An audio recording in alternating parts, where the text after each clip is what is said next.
যে মাঝামাঝি কে এসেছে, মাঝামাঝি সেই বুদ্ধিমান হবে। কোনো বাবা বলছি কেন যে মাঝামাঝি যে তাকে তুই মানে দেখতে চাইছিস কেন? ওই দাদা দেখো, যে প্রথমেই চলে এসেছে আগ বাড়িয়ে, সে তো আগে বসেছে, সে মেয়ে দেখেছে চলে এসেছে। আর যে লাস্ট এসেছে তার মানে কোনো ইচ্ছা নেই, সে যেটা বলে এসেছে। যে মাঝামাঝি এসেছে তার মানে সে কি, সে সামনে আর পিছনে ভেবে এসেছে। মাঝামাঝি কি এসেছে সেটা আমি দেখবো। তো কি বলো কোনো বাবা, দাদা একলা কি করবো? তুমি এক কাজ করো বা, তুমি দাঁড় করো, ওরা ওরা সবাই আসো, সব নিজের প্যাকেজ অনুযায়ী দাঁড়াও। তো প্যাকেজ অনুযায়ী যদি দাঁড়ানো হয় তাহলে প্রথমে কে আসবে?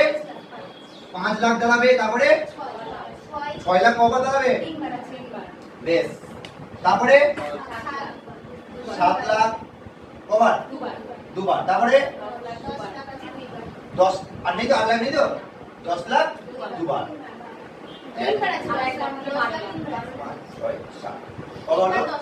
3বার 10 লাখ, 12 লাখটা বাদ চলে গেল। 12 লাখ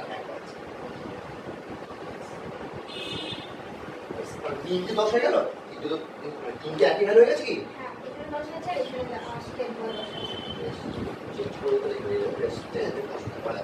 হলো। এবার এর মাঝে কজন আছে, মাঝে কে সেটা দেখবো। এবার যেহেতু 10 জন আছে, 10 জনের মাছ করতে গেলে আমাকে ভাই 4 আর এদিকে 4, 8 হয়ে গেল। বা এই 6 করে 1 2 3 4 1 এই কটা যে 10 লাখ তো? হ্যাঁ একদম একদম ঠিক আছে। 6 লাখ মানে দুটো হবে না? না ঠিক আছে ঠিক আছে। 6 লাখ 3টে, 1 2 3 4, 1 2 3 4, হ্যাঁ বেশ। তাহলে এই 7 আর 7 এর মাঝে কি আছে সেটা দেখতে হবে। এখন 7 7 14/2, তাহলে মাঝে কেই থাকে 7 লাখ। তার মানে এই যে মাঝে যে থাকলো এই 7 লাখটা হচ্ছে ওর মিডিয়ান, এই মিডিয়ানটা হচ্ছে ওর 7 লাখ। ও বল দাদা আমার বাবা আমার যে ভ্যালু সেটা কিন্তু 7 লাখ। মানে যে মিডিয়ার যে বুদ্ধিমান ক্যান্ডিডেট সে কিন্তু 7 লাখ। অনেক সময় কিন্তু পয়েন্ট আসবে, আসবেই আসবে। পয়েন্টে কেন আসবে? পয়েন্টে আসবে কারণ কি, দুটো ভ্যালুর মাঝে, দুটো ভ্যালুর মাঝে যখন আসবে তখন পয়েন্টটা আসবেই আসবে, এখানেই মিলে গেল।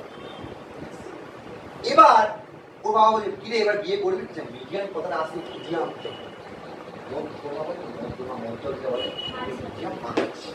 এবার ও বলছে বাবা, এবার বাবা জিজ্ঞেস করছে কিরে নবনীতা এবার বিয়ে করবি না?